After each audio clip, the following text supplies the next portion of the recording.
नमस्कार, in shorts programme में आपका स्वागत है। आज की सीरीज में हम बात करेंगे ध्वज संहिता यानी फ्लैग कोड के बारे में। सबसे पहले बात करेंगे हालिया खबर की।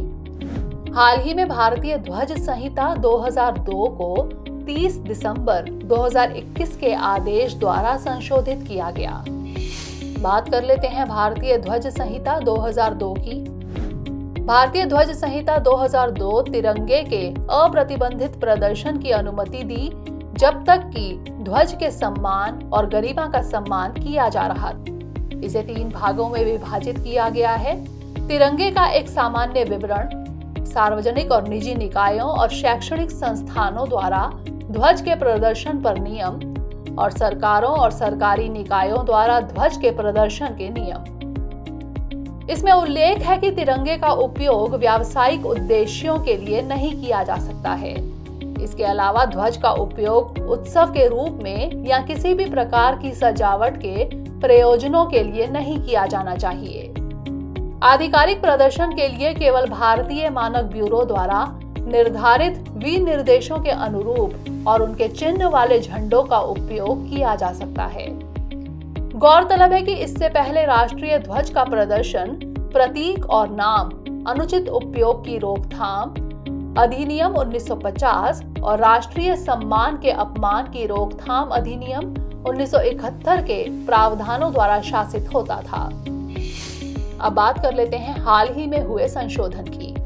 पॉलिएस्टर या मशीन से बने राष्ट्रीय ध्वज को भी अनुमति दी गई है।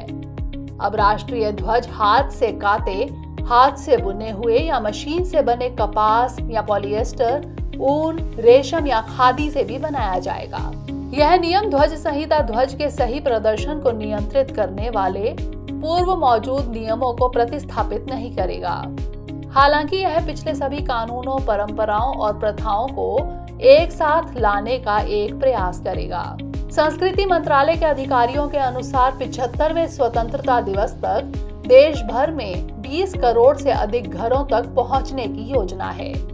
75वें स्वतंत्रता दिवस के अवसर पर लोगों को अपने घरों में तिरंगा फहराने के लिए प्रोत्साहित करने के मकसद से सरकार जल्द ही हर घर तिरंगा राष्ट्रव्यापी अभियान शुरू करेगी। संस्कृति मंत्रालय के अनुसार झंडे अब ऑनलाइन पोर्टल्स पर भी उपलब्ध होंगे। आइए जान लेते हैं भारतीय ध्वज के इतिहास के बारे में। पहले राष्ट्रीय ध्वज में लाल, पीले और हरे रंग की 3 क्षैतिज पट्टियां शामिल थी। पहली बार अगस्त 1906 को कलकत्ता, अब कोलकाता में लोअर सर्कुलर रोड के पास पारसी बागान स्क्वायर पर ध्वज फहराया गया था।